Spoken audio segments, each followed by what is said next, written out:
بول رہے ہیں, ان کے کچھ لوگ, ان کے کچھ رائٹرز جو باہر بیٹھ کے لکھ رہے ہیں, اندر جو ہے وہ سب ڈر کے مارے خاموش ہیں, اس لیے کیونکہ انہوں نے میڈیا کو یا خریدا ہوا ہے یا دبایا ہوا ہے. اور جو بھی کوئی کریٹیسائز کرے تو اس کے خلاف جو ہے وہ قانونی کارروائی کی جاتی ہے اور ان کو جیل میں ڈالا جاتا ہے. یہ انفارچونیٹ چیزیں, یہ فیشسٹ گورنمنٹ کی جو یہ پرانی ہیبٹ ہے, وہ چاہے جرمنی میں ہوئی ہو, چاہے وہ اٹلی اور جاپان میں ہوئی ہو, وہ آج ہندوستان میں بھی موجود ہے. لارڈ نذیر احمد صاحب, ویسے تو آپ کو اس وجہ سے کافی کرٹیسزم کا سامنا رہتا ہے, لیکن دنیا میں کہیں بھی مسلمانوں کے ساتھ کوئی ظلم, کوئی زیادتی ہو تو آپ بڑا بلنٹلی اور اوپنلی اس کے اوپر آواز بلند کرتے ہیں. اس اسپیسیفک ایشو کے اوپر آپ کا ہاؤس آف لارڈز میں یا کسی اور فورم پر کوئی پروٹیسٹ کا, کوئی آواز بلند کرنے کا ارادہ ہے؟ یہ جو بابری مسجد کے شہید کے جانے پر جب وہ لوگ سامنے ہیں, ان کے بیانات سامنے ہیں, جو خود بھارتی میڈیا دکھا چکا ہے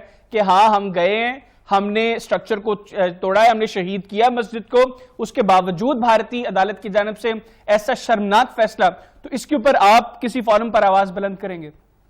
دیکھیں, جہاں بھی مجھے موقع ملے, میں آج کل کیونکہ ہاؤس آف لارڈز میں میری وائف کی طبیعت کی وجہ سے میں سیشن نہیں اٹینڈ کر رہا ہوں, اور کووڈ-19 کی وجہ سے ویسے بھی سیشن بڑے وہ ہائیبریڈ قسم کے ہیں, 30-40 لوگوں سے زیادہ وہاں پہ نہیں جاتے.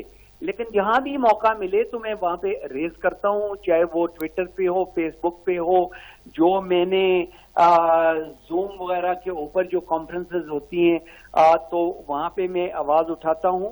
میرے کولیگز بھی ہیں جو میں سمجھتا ہوں کہ ترکی میں کچھ ایسے زبردست قسم کے لوگ ہیں جنہوں نے ریسرچ کر کے جو لاگ رکھ رہے ہیں, اور دوسرے کچھ مڈل ایسٹرن ممالک کے لوگ بھی جو ہیں وہاں پہ بھی پڑھے لکھے لوگ اس کے اوپر آواز بلند کر رہے ہیں انشاءاللہ. بالکل ٹھیک. لارڈ نذیر احمد صاحب, بہت شکریہ, آپ نے اپنا قیمتی وقت مجھے دیا. ناظرین, بھارت کی عدالت کی جانب سے یہ جو قانون کا کھلواڑ کیا گیا ہے وہ پوری دنیا نے دیکھ لی, اور میرا خیال ہے کہ اس کے اوپر وہ ادارے جو اسپیسیفکلی مائنورٹیز کے ایشوز کو ڈیل کرتے ہیں ان کو آگے بڑھنا چاہیے, ان کو آواز بلند کرنی چاہیے, کیونکہ یہ کوئی پہلا واقعہ نہیں ہے اور کسی چھوٹی موٹی ادارے کی جانب سے, یہ بھارت کی عدالت کی جانب سے یہ فیصلہ دیا گیا ہے. پہلے سپریم کورٹ کی جانب سے یہ فیصلہ آتا ہے کہ یہاں پر مسجد کی جگہ مندر بنے گا, جس کے بعد ایک پوری سیریز آف ایونٹس ہے جو بابری مسجد کی شہادت کے بعد ہوئی.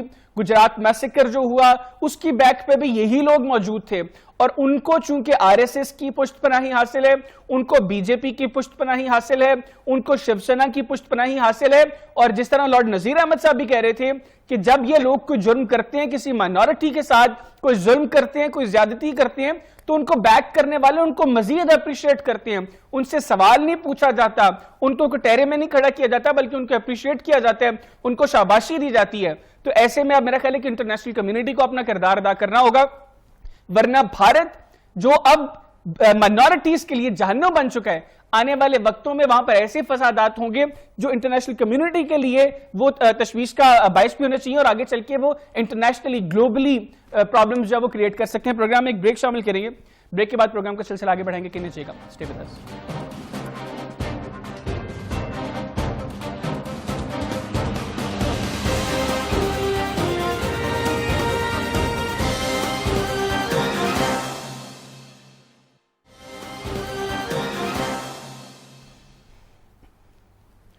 جی welcome back after the break. ناظرین, ریپستان ہندوستان دنیا بھر کی خواتین کے لیے سب سے خطرناک ترین ملک بن گیا ہے, اور ایک اندازے کے مطابق بھارت میں ہر 15 منٹ میں ایک ریپ کیس رپورٹ کیا جاتا ہے, اور ایسے انگنت ایسے کیسز ہیں جو رپورٹ ہی نہیں ہوتے. تو اس کو اگر کیلکولیٹ کریں اور ایک رف آئیڈیا بھی لگائیں تو بھارت میں اوسطاً ہر سال 30 سے 35 ہزار ریپ کیسز رپورٹ ہوتے ہیں, اور اگر ان رپورٹڈ کیسز کو بھی اس میں شامل کر دیا جائے تو یہ تعداد ہزاروں میں 50,000 سے بھی شاید انکریز کر جاتی ہے. اور یہ جو 35,000 کا جو فگر ہے اس میں کشمیر کے کیسز اب انکلوڈڈ نہیں ہے, جس میں خود بھارتی فوج ملوث ہے, اور جس کو وہ ایز اے ٹول یوز کر رہے ہیں, بھارتی army as a tool use کر رہی ہے ریپ کو جموں کشمیر کے اندر. تو وہ کیسز ابھی ان کے اندر شامل نہیں ہے. اس کے اوپر پروگرام کے سلسلے میں بات کرتے ہیں, اور بات کرنے کے لیے میرے ساتھ موجود ہیں رانا بشارت صاحب, ہیومن رائٹس ایکٹیوسٹ ہیں. رانا صاحب, thank you very much for your time. Rana صاحب سب سے پہلے تو بھارت خواتین کے لیے دنیا کا سب سے خطرناک ترین ملک بن گیا، کیا کہیں گے آپ اس پر؟ جی سر، اس میں میں یونائٹڈ نیشن کی لیٹسٹ جو رپورٹس ہیں وہ پڑھ رہا تھا. یہ فگر اس سے کئی زیادہ ہیں. یہ جو آپ نے فگر بتائے یہ وہ فگر ہیں جو رپورٹس ہوتے ہیں جو شہری سائٹ پہ ہوتے ہیں، لیکن اس کی جو اصل نمبرز ہیں وہ اس سے کئی گنا زیادہ ہیں. جی، اس کی وجوہات اگر ہم دیکھیں میرا خیال ہے کہ وہ وجوہات سملر ہیں. ایک تو انڈیا میں لوگ فرسٹریٹ بہت زیادہ ہو چکے ہیں. گوگل ہی کی رپورٹس کے مطابق دنیا میں سب سے زیادہ اڈلٹ مٹیریل ویب سائٹ پہ جو دیکھا جاتا ہے وہ انڈیا سب کنٹیننٹ میں دیکھا جاتا ہے. اور لوگوں کی فرسٹریشن کے ساتھ ساتھ یہ بھی وہاں پر ہے کہ جو خواتین وکٹم بنتی ہیں ریپ کا، انہیں ایک اندازہ بہت اچھی طرح ہوتا ہے کہ انصاف نہیں ملنا، تو وہ اس ڈر سے پولیس کے رپورٹنگ میں جاتی ہی نہیں. اور جو چلی بھی جائیں انہیں 10-10 11-11 سال لگ جاتا ہے پروف کرنے کے لیے، کیونکہ انڈیا میں جو ریپ کے قوانین ہیں وہ بہت ہی نامناسب سے ہیں. اس میں ریپسٹ کے لیے بہت زیادہ فیسیلیٹیٹ کیا گیا ہے تاکہ جو ریپ ہونے والی فیمیل ہے اس کو بہت سے زیادہ پروف دینے پڑتے ہیں، وٹنس دینے پڑتے ہیں، اور میڈیکل ٹیسٹ جو ہیں وہ اتنے سپورٹنگ نہیں ہوتے. اس کے بارے میں جو یونائٹڈ نیشن کی ایک فیکٹ فائنڈنگ رپورٹ تھی جس کی الیگزا چارلس ہیڈ تھی، انہوں نے کہا کہ سب سے پہلے زیادہ ضرورت یہ ہے کہ اس کی وجوہات جانیں. جب وجوہات جانی گئیں تو ایک جو کلچر ہے انڈیا کا اور ایک جو ان کی میڈیا مین سٹریم میڈیا میں جس طرح کے پروگرام دکھائے جاتے ہیں اور جس طرح کے اڈلٹ کانٹیکٹ پورے انڈیا میں دیکھے جاتے ہیں، اس کے بعد جو سب سے مین چیز یہ ہے کہ وہاں کا جو نارمل کرمنل ہے، جو ریپسٹ ہے، اس کو پتا ہے کہ ماضی میں 100 میں سے صرف 3% لوگوں کو چارج کیا جاتا ہے ریپ کیسز میں. آپ یہاں سے اندازہ لگا لیں. تو جب ایک کرمنل کو یہ اندازہ ہے کہ وہ اس کے لیے بچ جانے کے راستے بہت زیادہ ہیں اور وہاں پہ قانون جو ہے وہ پیسے اور سفارش اور وٹنس کو بہت زیادہ سپورٹ کرتا ہے. رانا صاحب یہ بھارتی صحافی، ایک سینئر صحافی نے لکھا تھا کہ rape is an essential element of Indian army's military strategy in Kashmir. جہاں پر فوج اس مکروہ کام میں ملوث ہوگی تو وہاں پر عام لوگ وہ کیسے باز آئیں گے؟ دیکھیں، ہم جب بھی کسی معاشرے کو دیکھتے ہیں یا کسی بھی کلچر کے بارے میں آبزرویشن دیتے ہیں تو وہاں پہ ہم دیکھتے ہیں کہ وہاں پہ جو قانون ہے اس کی سرپرستی یا اس کی امپلیمنٹ کتنی زیادہ ہے. ریپ کے بارے میں آپ کو ایک اور بات بھی بتا دوں، دنیا میں اس سے بھی زیادہ ریپ امریکہ میں ہوتا ہے. امریکہ جو سب سے زیادہ ماڈرن کنٹری ہے، جو سب سے زیادہ ایڈوانس ہے، جہاں پہ قانون زیادہ، اس کی شرح انڈیا سے بھی زیادہ ہے. لیکن وہاں پہ وہ قابو اس لیے پا لیتے ہیں کہ وہاں پر قانون موجود ہے، وہاں پر حکومت. پاکستان اور انڈیا میں ایک پرابلم یہ ہے کہ یہاں پہ قانون جو ہے وہ حکومت اس کو پیروی نہیں کرتی. اور بھارت میں تو یہ چیز بھی ہے نا کہ اب اگر کسی دلت کا، کسی منارٹی کا ریپ ہوا ہے تو اس کے اوپر تو ان کو شاباشی دی جاتی ہے ریپ کرنے والے کو. اور یہ چیزیں سامنے ہے کہ ان کو be J P, are S S اور شیو سینا کی پشت پناہی حاصل ہوتی ہے ان ریپسٹس کو. دیکھیں، جب ہم بات کرتے ہیں دلت کلاس کی، انڈیا میں دلت کلاس کا ابھی تک تو کانسیپٹ یہی ہے کہ ان کی عورتیں جو ہیں وہ سیکس سلیو کے لیے پیدا کی گئی ہیں دنیا میں، ان کے جو مرد ہیں وہ سلیوری کے لیے پیدا کیے ہیں، ان کے تو رائٹس ہی نہیں ہیں. ہم تو اس کلاس کی بات کرتے ہیں، ہم تو دلی، بمبئی، راجستھان، ہم تو ایڈوانس جو سٹیز ہیں ان کی بات کرتے ہیں. نارمل جو پڑھی لکھی جاب سیکر وومین ہے ان کی بات کرتے ہیں. اگر تو آپ دلت کلاس کی یا لوور کلاس کی انڈیا کی بات کرتے ہیں، وہاں پھر وہ تو ایک ایسی کہانی ہے جس پہ پورے انڈیا کو، پوری دنیا میں ابھی بھی لان تان اور شرمندگی کا سامنا کرنا پڑتا ہے. دوسری بات جو آپ نے کشمیر کی بات کی، بدقسمتی یہ ہے کہ یہ ایک ایسا دردناک چیپٹر ہے، ایک ایسی دردناک سٹوری ہے جس پہ نہ صرف پوری ملت اسلامیہ بلکہ پوری دنیا کے پاس اس کا جواب نہیں ہے. کشمیر میں ہونے والی زیادتیاں، کشمیر میں ہونے والے بچیوں کے ساتھ جو ریپ ہوتا ہے اور خاص طور پر گورنمنٹ کے شیلٹر کے انڈر ہوتا ہے، اس کو نہ تو گورنمنٹ آف پاکستان اور نہ ہی یونائٹڈ نیشن اور نہ ہی OIC کے کانوں میں وہ درد بھری چیخیں سنتی ہیں. اللہ کرے کوئی محمد بن قاسم پیدا ہو، کوئی حجاج بن یوسف جیسا حکمران کسی ملک میں بیٹھا اور اپنے سپاہ سالار کو بھیجے کہ ان مظلوم مسلمان عورتوں کی، بچوں کی جا کے درد رسائی کرے. بدقسمتی ہے کہ میں آپ کو اپریشیٹ کرتا ہوں کہ آپ نے کیسے دردناک اور کیسے الجھے ہوئے چیپٹر پہ بات کی ہے جس پہ مسلم دنیا بات کرنا مناسب نہیں سمجھتی. اس کا سب سے بہتر حل تو یہ ہے کہ آپ جیسے پڑھے لکھے نوجوانوں کو اور ایسے لوگوں کو آنا چاہیے تو ایسی سٹوری سامنے لے کے آئیں جیسے آپ لے کے آئے، تاکہ دنیا کو احساس ہو کہ یہ جو موضوع ہے اس پہ بات کی جائے. یونائٹڈ نیشن میں آپ کے ریفرنس سے ہماری منڈے والے دن کانفرنس ہے ہیومن رائٹس، میں انشاءاللہ اس سبجیکٹ پہ میں شکریہ ادا کرتا ہوں آپ کے اور آپ کے پروڈیوسر کا.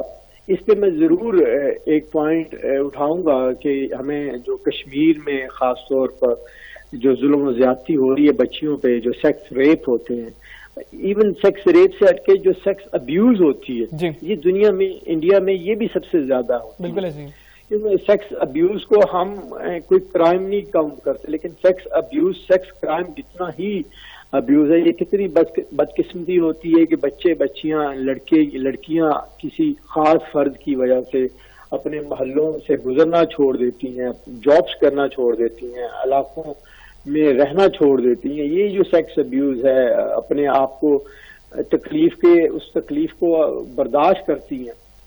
یہ ایک بھیانک صورتحال ہے اور انڈیا میں کیونکہ جو حکومت ہے وہ ہم آپ کی بھی ہمت کو داد دیتے ہیں کہ آپ منڈے کی جو آپ کی کانفرنس ہے اس کے اندر آپ اس ایشو کو جو ہے وہ اجاگر کریں گے. بہت شکریہ آپ کے وقت کا. ناظرین، رانا صاحب بتا رہے تھے کہ بھارت جو ہے وہ دنیا میں سب سے زیادہ ایڈلٹ کانٹینٹ دیکھا جانے والا ملک ہے اور ہماری ٹیم ایک ریسرچ کر رہی ہے. ہم اس کے اوپر پروگرام بھی کریں گے کہ نہ صرف ایڈلٹ کانٹینٹ دیکھنے والا سب سے بڑا ملک ہے بھارت، بلکہ اس کی پروڈکشن بھی، اس میں بھی سب سے زیادہ بھارتی انوالوڈ ہیں. تو ایک پوری ریسرچ آنے والے کسی پروگرام میں شیئر کریں گے. پروگرام میں ایک بریک شامل کریں گے. بریک کے بعد پروگرام کے سلسلہ آگے بڑھائیں گے کہ نہ جائے گا. اسٹے ود اس.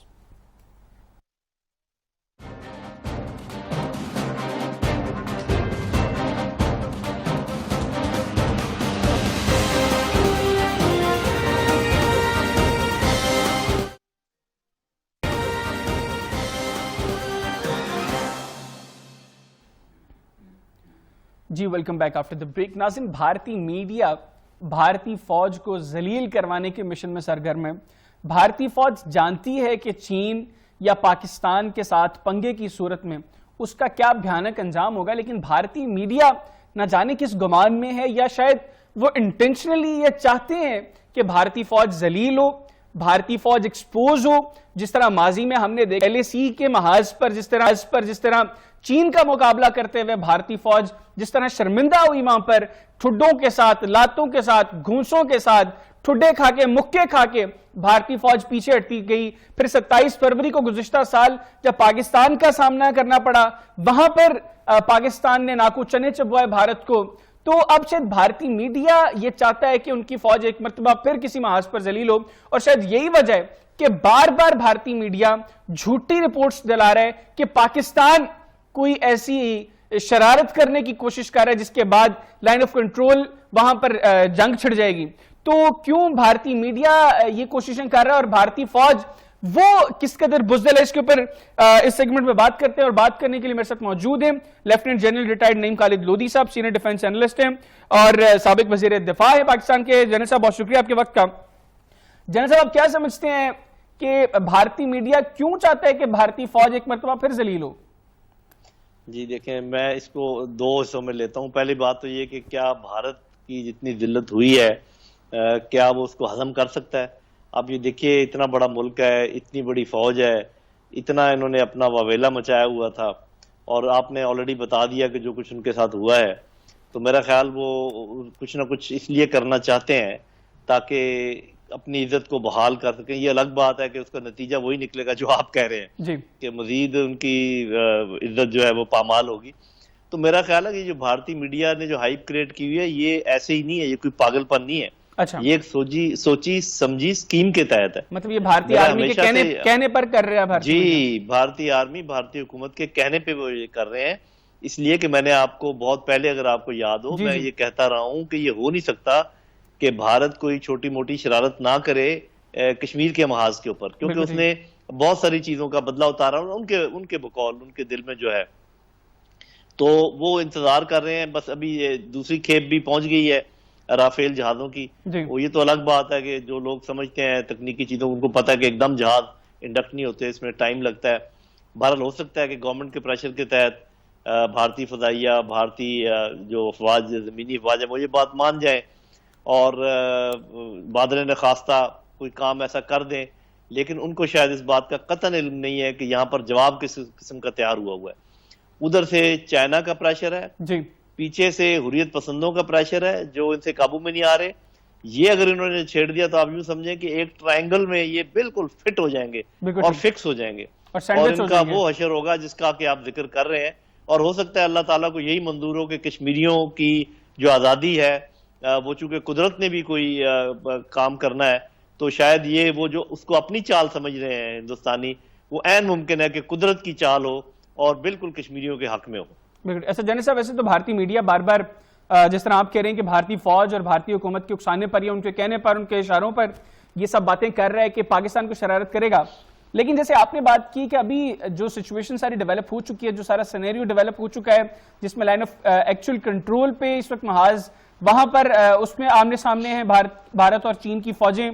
پھر کشمیر کے اندر, جموں کشمیر کے اندر جو حریت پسند ہیں انہوں نے بھارت کی ناک میں دم کیا ہوا, اور وہاں پہ 1 ملین کی بھارتی فوج وہ چند نوجوانوں کو کنٹرول کرنے میں ناکام ہے. تو ایسے میں اگر یہ محاذ کھل جاتا ہے تو پھر کیا حشر کیا ہوگا بھارتی فوج کا؟ دیکھیں, جو تو بھارتی لوور کمانڈ ہے نا, وہ تو اس بات کو اچھی طرح سمجھتے ہیں جو یہ آپ بات کہہ رہے ہیں, اور ہائی کمانڈ بھی سمجھتی ہے. یہ ایسی بات نہیں ہے کہ یہ جو آپ نے بات کی ہے بالکل سادہ ہے اور منطقی ہے, اس کو سمجھنے کے لیے کوئی بہت بڑا افلاطون ہونے کی ضرورت نہیں ہے. جی, لیکن وہاں جو ہندوتوا کا راج ہے اور جو بی جے پی کا ایک پریشر ہے, میرا خیال اس میں آ کر وہ یہ غلطی کریں گے. اور جیسے میں نے کہا کہ یہ قدرت کے اسکیم میں بھی شاید یہ شامل ہو کہ وہ یہ غلطی کریں. آپ کے خیال میں کب وہ کریں گے یہ غلطی؟ کیونکہ جو بھارت کے بی جے پی کے جو رہنما ہیں ڈاکٹر سبرامنیم سوامی, انہوں نے تو 15 نومبر کا کہا ہے کہ 15 نومبر از دا رائٹ ٹائم, جس میں وہ اپنے مطابق جو وہ سمجھتے ہیں پاکستان کو 4 ٹکڑوں میں تقسیم کرنے کا جو ان کا خواب ہے اس کو پایہ تکمیل پہنچا سکتے ہیں. تو انہوں نے کہا کہ اس سال 15 نومبر از دا رائٹ ٹائم. دیکھیں, اس میں 2-3 عوامل ہیں جو آپ کے ذہن میں ہونے چاہیے. ایک تو یہ کہ یوں سردیاں قریب آتی ہیں تو وہ جو محاذ ہے کارگل کا اور لداخ کا, وہاں پر ان کو ایک ریلیف ملتا ہے, کیونکہ وہاں پر آپریشن ہونے کے امکانات کم ہو جاتے ہیں, جس کا مطلب ہے کہ چائنیز پریشر کم ہو جائے گا. بالکل ٹھیک. دوسری بات یہ ہے کہ امریکنز اپنے انتخابات میں بزی ہو جائیں گے اتنے کہ وہ ان کی توجہ اس طرف نہیں رہے گی, کیونکہ ایسا موقع ہے تو صاحب ذرا 2 نیوکلیئر طاقتیں آمنے سامنے ہوں تو فوری طور پہ بڑی طاقتیں جو آ کے اس میں مداخلت کرتی ہیں وہ ادھر مشغول ہو جائیں گے. تو نومبر بے شک نہ بھی ہو, لیکن یہ بات میرے اسیسمنٹ کے مطابق بھی یہ نومبر اور مارچ کے درمیان ہی, اگلے سال کی مارچ اور اس سال کا نومبر, اس کے درمیان ہی کوئی شرارت ہونی ہے. پھر آپ ایک اور چیز پر بھی نظر رکھیے کہ جو پاکستان کے اندرونی حالات جس طریقے سے ڈیولپ ہو رہے ہیں اس کے لحاظ سے بھی یہ ٹائم موزوں نظر آتا ہے. تو کیونکہ پاکستانی فوج کو ڈسٹریکشن ہو جائے گی جب کوئی خدا نہ خواستہ یہاں پر بڑے پیمانے پہ اس قسم کے ہنگامے کھڑے ہوئے. تو دیکھتے ہیں کہ ہماری لیڈرشپ اس بات کو سمجھتی ہے, ہماری اپوزیشن کی لیڈرشپ اس بات کو سمجھتی ہے کہ نہیں سمجھتی ہے. اور مجھے یقین ہے کہ ہم نے ایسا سکہ بند جواب تیار کر رکھا ہے جو اللہ تعالیٰ کے فضل و کرم سے پوری دنیا کو دکھا دے گا کہ پھر ہم کیسی فوج ہیں اور ہم کیسی قوم ہیں. بالکل ٹھیک. اچھا جنرل صاحب, آخری میں مجھے بھی بتائیے گا کہ اب بھارتی فوج میں بھی پھوٹ پڑ چکی ہے. جنرل ترنجیت سنگھ جو ہیں بھارتی فوج کے سینئر جنرل سے, ان کو صرف مودی کی پالیسیز پر تنقید کرنے کی وجہ سے سیک کر دیا گیا بھارتی آرمی کی جانب سے. تو جب حالات یہ بن چکے ہوں کہ وہ مودی کی پالیسیز کو مائنورٹیز کو لے کر, سکھوں کو لے کر, خاص طور پر پھر کشمیر کو لے کر جب وہ کرٹیسائز کر رہے ہیں, وہ تو اپنے فوجی جرنیلوں کو فارغ تک کر رہے ہیں, تو ان حالات کے اندر وہ یہ جو ایکسٹریمسٹ ذہنیت ہے وہ کس طرح کی شرارت کر سکتی ہے؟ اور یہ جو حالات وہاں پر پیدا ہو رہے ہیں ان کی فوج کے اندر, ان میں آپ کیا سمجھتے ہیں کہ بھارتی فوج کا کتنا بھیانک انجام ہوگا؟ یہ تو فوج کے اندر کی آپ نے ایک بات کہی ہے نا, آپ کے پاس معلومات ضرور ہوں گی یا ہونی چاہیے کہ وہاں پر کتنے لوگ خودکشیاں کر رہے ہیں جی, کیسے سپاہی اپنے آفیسرز کو مار رہے ہیں, کتنے لوگ بھاگ جاتے ہیں جن کو ڈیزرٹر کہتے ہیں, بھگوڑے کہتے ہیں, اور کتنی شکایتیں ان کی آتی ہیں میڈیا کے اوپر اپنے کھانے پینے, کپڑے لتے اور اس کے متعلق, اور ان کی مائیں کس طریقے سے رونا روتی ہیں جب ان کے بچے مارے جاتے ہیں. ان کو آپ پھر مقابلہ کر لیں ہماری فوج کے ساتھ اور ہماری قوم کے ساتھ, تو میرے بھائی کوئی مقابلہ نہیں ہے, کوئی تقابل نہیں ہے. یہ تو دنیا کو ہمیں بھی نظر آ رہا ہے, آپ کو بھی نظر آ رہا ہے.